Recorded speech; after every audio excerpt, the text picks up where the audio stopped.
성도 여러분, 안녕하셨습니까? 지난밤에도 함께 하신 주님의 귀하신 은혜가 우리 모든 분들과 함께 하시기를 간절히 축원합니다. 만나의 아침 새벽 기도로 시작하겠습니다. 아버지 하나님, 주님의 귀하신 은혜를 찬양합니다. 오늘도 저희에게 주님을 통하여 영원한 생명 허락해 주시고 하나님의 백성으로 살게 하여 주셔서 감사합니다. 이 시간 말씀을 통해 친히 저희에게 주님의 음성을 들려주시고 그 음성을 통해 오늘도 주님과 깊이 함께하는 주님의 능력에 의지하여 사는 성령 충만한 주님의 귀한 자녀들이 되게 하여 주시옵소서. 주께서 함께해 주심을 감사드리며 우리 주님 예수님의 이름으로 간절히 기도드리옵나이다. 아멘. 오늘은 교과 제3과 성령입니다. 성령 하나님에 대한 내용을 우리가 함께 공부하도록 하겠습니다. 기억절의 말씀 요한복음 14장 16절, 내가 아버지께 구하겠으니 그가 또 다른 보혜사를 너희에게 주사 영원토록 너희와 함께 있게 하리니. 요한복음 14장 16절에 있는 말씀이고요. 학습 목표입니다. 깨닫기는 그리스도께서 승천하였을지라도 우리가 버려진 것이 아님을 깨닫는 것입니다.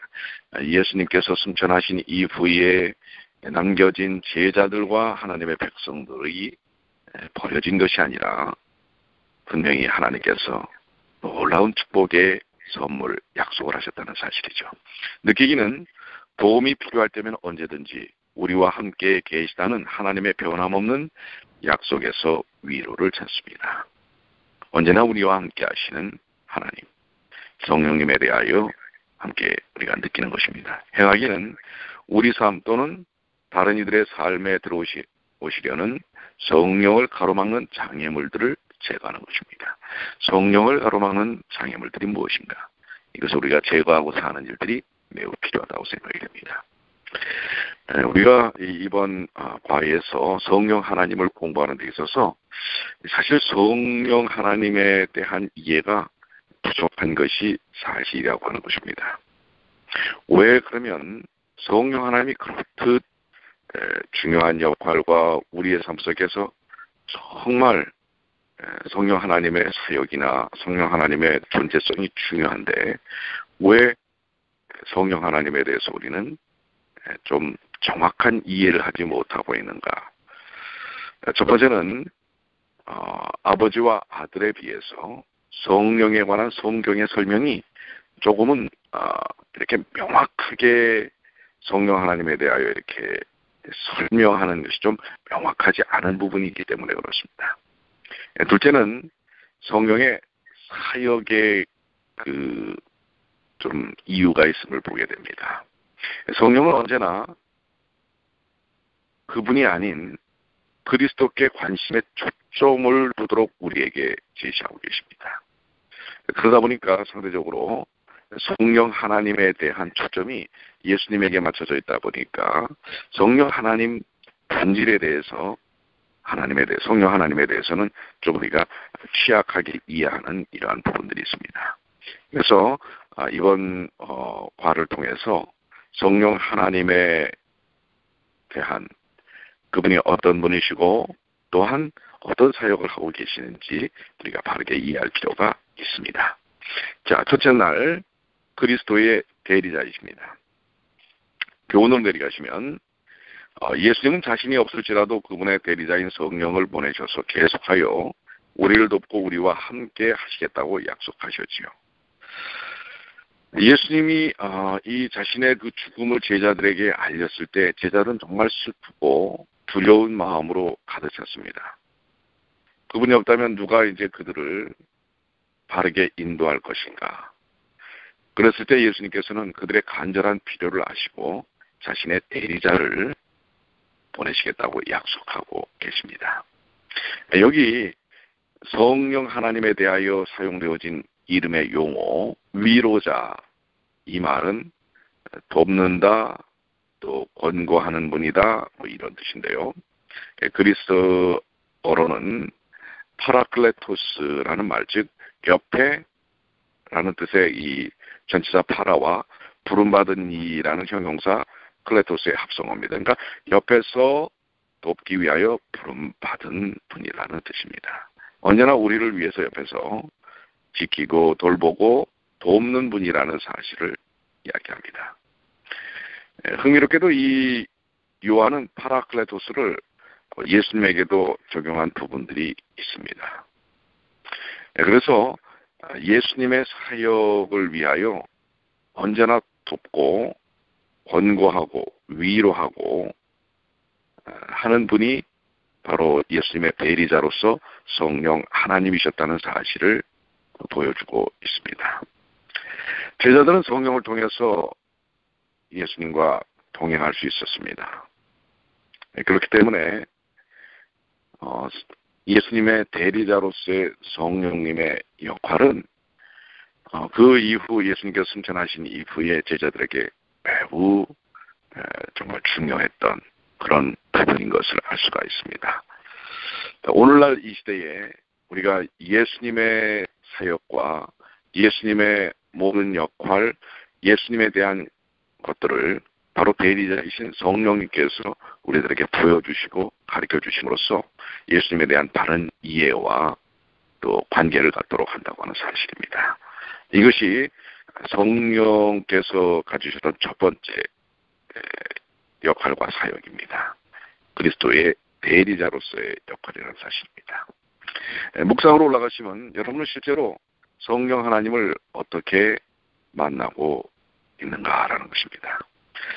예수님께서 십자가에 달려 돌아가신 이 땅에서 이제 성육신 하심으로써 인생의 제약을 받으시기 때문에 그 이후에는 성령 하나님의 무소부재하심을 통해서 우리는 주님과 함께하는 관계를 맺을 수가 있는 것입니다. 우리 구주께서는 우리가 어디에 있든지 우리와 그분 사이에 놓린 물리적인 거리와 상관없이 성령을 통하여 모든 사람에게 접근하실 수 있게 된 것입니다. 이것이 그리스도의 대리자로서의 성령께서 하시는 또 중요한 역할이기도 하고요. 적용입니다. 여러분은 어떤 방법으로 성령과 동행하는 삶을 살기를 원하는가라는 것입니다. 한번 그 일에 대하여 깊이 묵상해 보시고 또 삶을 통해 적용해 보시길 바랍니다. 둘째 날입니다. 인격적 존재이신 성령입니다. 내려가시면 교훈에서 성령에 대하여 전부 알 수는 없지만 그분은 신격을 가진 인격적 존재로서 우리의 구원을 위해 일하심으로 우리는 그분의 인도와 뜻을 굴복해야 한다는 것입니다. 자, 이 여러분들 그 신격을 가진 인격적 존재, 이 인격적 존재로서의 성령 하나님, 이 인격적 존재라고 하는 말 자체가 상당히 좀 이해하기가 쉽지 않은 부분입니다. 신이시면서 어떻게 인격적인 그런 존재로 쓰실 수 있을 것인가. 이 부분에 대하여 엘렌 G. 화이트이 이렇게 설명하고 있죠. 왜냐하면 그분은 우리가 하나님의 자녀들이라는 사실을 우리의 심령에 증언해 주시기 때문이다. 성령께서는 거룩한 인격적 존재이다. 즉 우리와 아주 밀접하게 계셔서 우리의 생각, 우리의 삶, 여기에 직접적인 영향력을 미치는 매우 가까운 분이시라는 사실을 보여주고 있습니다. 자, 그러면 이 성령이 인격적 존재라는 사실을 보여주는 그분의 행위, 증거가 무엇인가? 여기 몇 가지로 설명을 하고 있습니다. 인격적 존재는 첫 번째, 우리를 가르치신다라는 것입니다. 그런 부분에 있어서 이것을 인격적 특징으로 보는데요.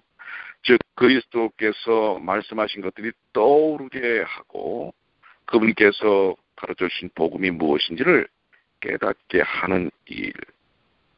그에 통하여 첫 번째 인격적 존재성에 대한 의미를 나타내고요. 두 번째는 예수님에 대하여 증언하는 부분이 있습니다. 두 번째는 예수님에 대하여 증언을 하고 계시다는 사실이고요.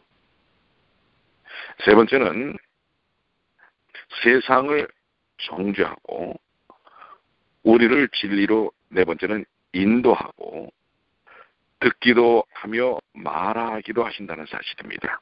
이런 인간과의 교류를 통한 일들이 이루어지는 모습을 통해서 인격적인 특성을 드러내셨다라고 하는 것입니다. 그래서 이거를 다시 정리하면 신약의 저자들은, 이 기자들은요, 성령께서 핵심적인 인격적 특징이라고 이야기할 수 있는 것을 첫 번째 고린도전서 12장의 의지입니다. 그분이 갖고 계시는 의지, 그 다음에 사도행전 15장의 지성, 그분이 갖고 있는 지식과 깨달음, 이러한 부분에 대한 것이고요. 또 성령 하나님은 로마서 15장 30절을 통해서 감정이 있으시다고 하는 사실입니다. 신이시면서 이러한 인격적인 특징을 통해 이 인격적인 특징을 갖고 계신 이유는 우리 인간의 눈높이로 하나님의 진리와 복음과 깨달음과 인도하심을 보여주시기 위함이라는 사실을 분명하게 설명하고 있는 것입니다. 묵상입니다. 여러분은 성령의 뜻을 어떻게 깨닫습니까? 자, 인격적인 존재이신 성령께서 우리에게 다오셔서 죄를 깨닫게 하시고 또 우리를 가르치시고 이러한 모든 사역을 통해서 우리는 어떻게 성령의 역사심을 받아들일 수 있는 것인가? 첫 번째는 영접입니다. 우리 마음속에 그분을 영접하는, 받아들이면요, 그러면 우리의 삶에 변화의 역사가 일어나는 것입니다. 이것이 우리 그리스도인들이 깨닫고 배워야 할 중요한 사실입니다. 성령 하나님을 영접하면 우리 삶에 그분께서 가지신 능력을 통해서 변화를 일으키십니다. 삶의 변화가 일어나면 우리 품성 속에 성령의 열매가 맺힌다고 하는 것입니다. 이런 사이클을 이루고 있어요. 영접, 변화, 열매 맺힘. 이것이 성령을 받아들이는 삶 속에서 일어나는 것입니다. 적용입니다. 성령의 음성을 듣고 순종하려면 어떻게 영적 감각을 예민하게 유지해야 할까요? 어떻게 해야 될까요? 근심, 걱정, 염려, 세상적인 모든 것들, 이것들을 뒤로 하고 주님을 바라보는 성령님이 내 안에 계실 수 있도록 마음을 활짝 여는 것이 아니겠습니까? 셋째 날입니다. 신적인 존재이신 성령. 예, 성령 하나님은 인격적인 부분을 갖고 계시지만 또한 신적인 존재라는 사실을 이야기하고 있습니다. 교훈으로 내려가시면 성령은 예수님과 같은 또 다른 보혜사이자 아버지와 아들과 마찬가지로 동등한 신격을 가지신 분으로서 그분을 거역하는 자는 용서를 받지 못한다. 성령 하나님은 하나님이십니다. 그 부분을 예수님께서 제자들에게 성령을 소개하면서 다른 보혜사라는 말씀을 합니다.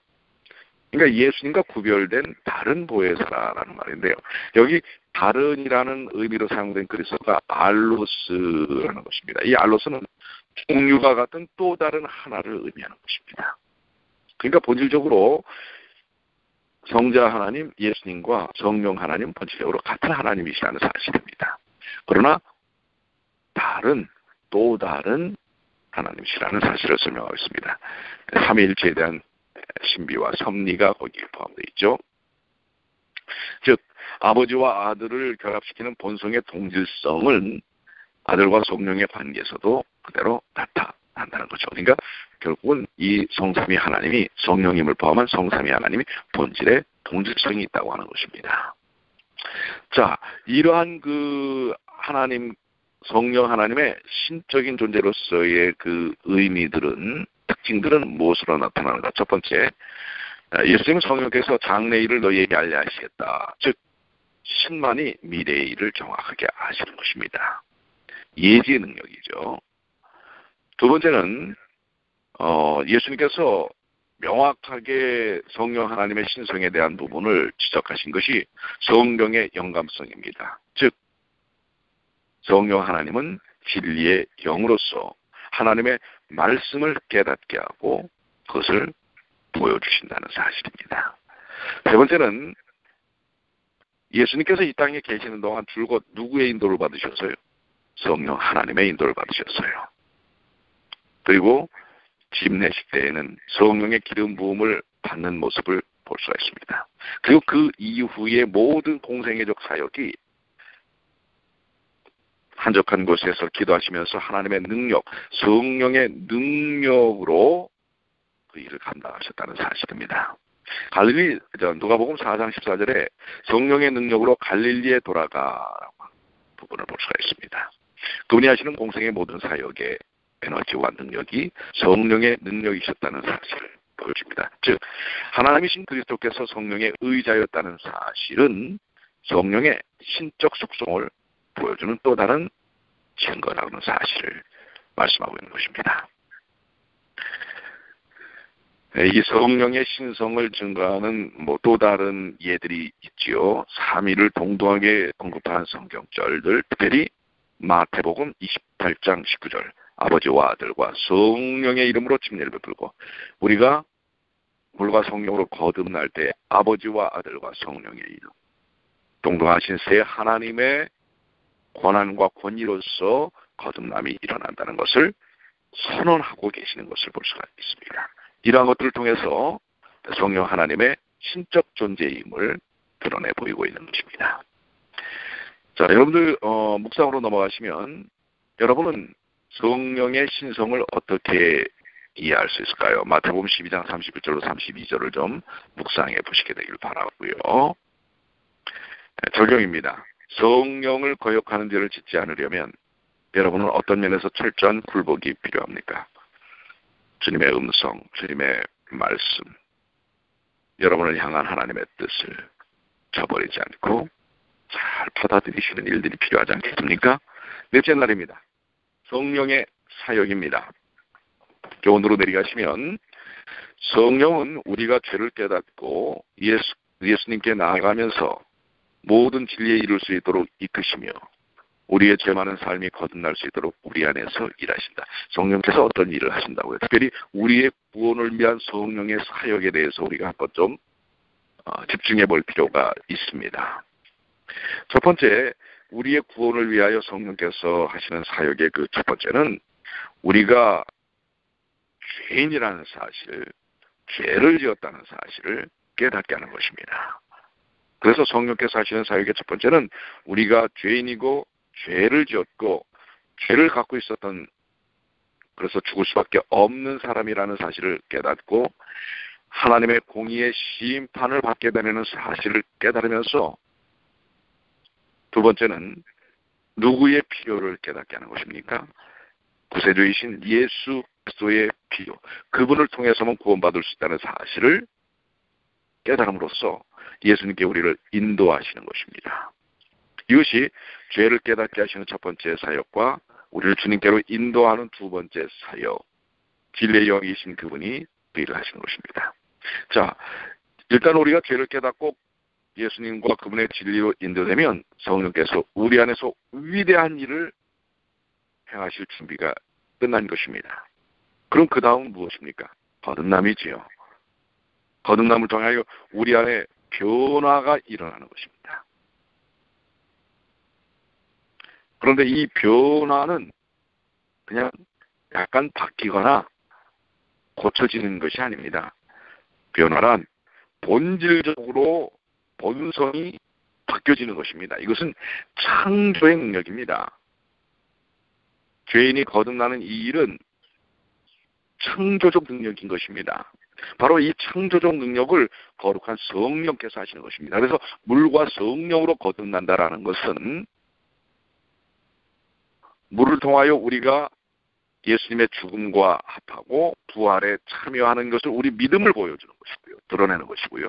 그 일을 통하여 성령께서 임하심으로 성령 침례를 통해 그동안 우리가 죽을 수밖에 없던 영혼에서 완전히 재창조, 성령의 능력을 통해서 재창조됨으로써 하나님의 자녀로 사는 삶을 이루게 하시는 것입니다.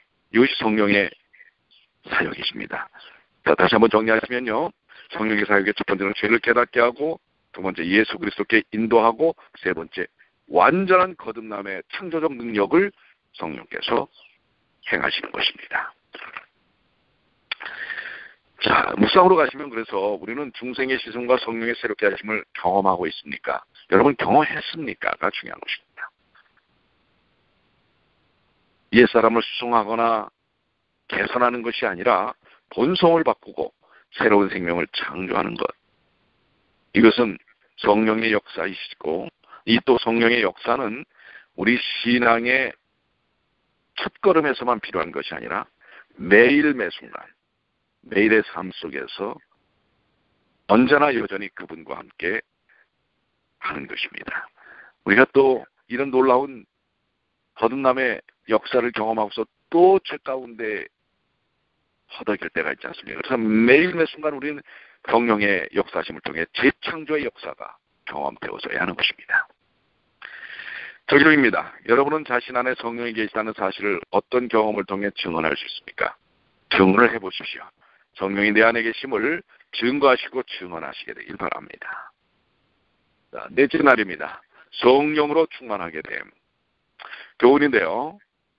우리는 성령에 대해 알 뿐만 아니라 성령의 침례를 받음으로 온전히 영으로 충만하고 그분의 가마에 굴복하는 지속적인 경험을 해야 한다.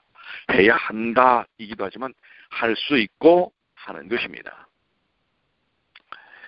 자, 물론 성령이 어떤 분인지 아는 것 중요하죠. 그러나 그러한 지식이 우리로 하여금 우리의 삶을 온전하게 열어 성령으로 충만하도록 이끌지 않는다면 무의미가 없게 되는 것입니다. 그 성령께서 아는 것만이 아니라 삶을 통해 적용되어야 하는 것입니다. 성령의 창조적 능력을 통해 우리가 정말 우리의 인생 속에서 충만하신 성령님을 통해 변화의 역사를 경험하는 것입니다. 예수님께서는 하늘스님은 성령님을 말씀하시죠. 매일 우리와 동거하도록 우리가 그분을 영접하는 데 실패한다면 다른 종류의 영, 악한 영이죠. 사단의 영이죠.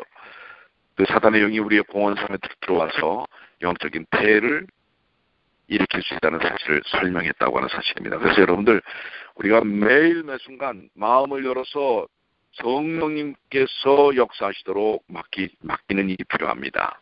이게 성령 충만입니다. 맡기지 않으면 악한 영이 우리를 좌지우지하는 것입니다.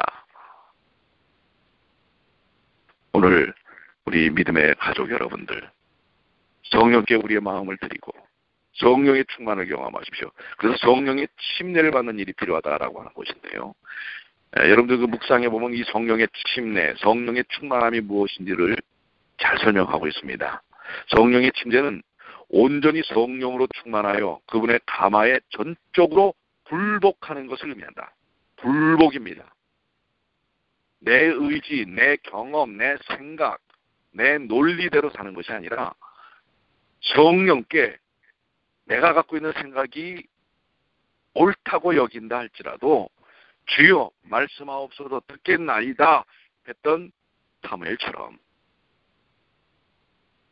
전적으로 성령께서 나를 이끄시도록 굴복하고 맡기는 것입니다. 이것은 한 번의 영혼으로 이어지는 경험이 아니라 계속 새롭게 될 필요가 있는 경험, 그러니까 날마다의 경험입니다. 매일매일 성령께 내 자신을 굴복시키는 일이 필요하다는 사실입니다. 오늘 여러분들 성령으로 충만케 되기를 원하십니까? 오늘도 성령께 굴복하십시오. 바로 여기에서 놀라운 역사가, 변화의 역사가, 창조적 경험이 경험되어져서 예수 그리스도의 장성한 분량에 도달하게 되는 것입니다. 적용입니다. 누군가가 여러분에게 성령 충만을 받았는지 묻는다면 어떻게 대답하시겠습니까? 여러분은 정말 어떻게 대답하시겠습니까? 성령 충만은 굴복하는 것이다. 여러분들 다시 한번 마음속에 기억하시게 되길 바라고요. 체험하시게 되길 바랍니다. 자, 결론입니다. 예수님은 자신이 계시지 않는 동안 그분의 거룩한 협력자인 성령께 지상의 영적 지도력을 감당할 것이라고 제자들에게 말했습니다. 그분의 제자들은 버려지지 않았습니다. 우리 또한 버려지지 않았습니다. 그분은 여전히 우리의 모든 필요와 눈물 그리고 모든 성공을, 영적 성공을 지켜보실 뿐만 아니라 성령 하나님을 통해 역사하시는 것입니다. 오늘도 성령 충만이 어떻게 되는 것이라고요? 자신을 굴복시키는 것입니다. 오늘 그 귀한 믿음의 역사가, 성령 충만의 역사가 경험되어지시는 주님의 귀한 자녀들 되시기를 간절히 축원합니다. 기도하겠습니다. 아버지 하나님, 오늘 성령 하나님을 부족한 저희의 지력으로 다 이해할 수는 없지만, 그러나 가르쳐 주신 바를 통해 성령 하나님께서 어떤 일을 하시고 어떤 분이신지를 깨닫게 하여 주셔서 감사합니다. 오늘 이제 성령 충만을 저희들이 경험하게 하여 주시옵소서. 성령의 거듭남을 경험하게 하여 주시옵소서. 아니, 이미 그렇게 해주심을 믿고 감사합니다. 이것은 전적으로 매일매 순간 저희들이 저희의 의지와 생각과 경험과 모든 뜻들을 성령님께 굴복시키는 것입니다. 내가 해보니까 이렇게 하는 것이야. 내 생각은 이게 아닙니다. 주님의 생각, 성령님 말씀하옵소서, 듣겠습니다. 이렇게 자신을 굴복시키는 삶입니다. 아버지 하나님, 우리 모든 성도들이 성령 충만을 경험하도록 도와주시옵소서. 창조적 능력을 매일매일 경험하도록 도와주시옵소서. 우리 뉴중앙교회 육신적 공고함과 영적 공고함에 있는 모든 이들이 자신을 주님께 굴복함으로 성령 충만을 경험하도록 도와주시옵소서. 주의 귀하신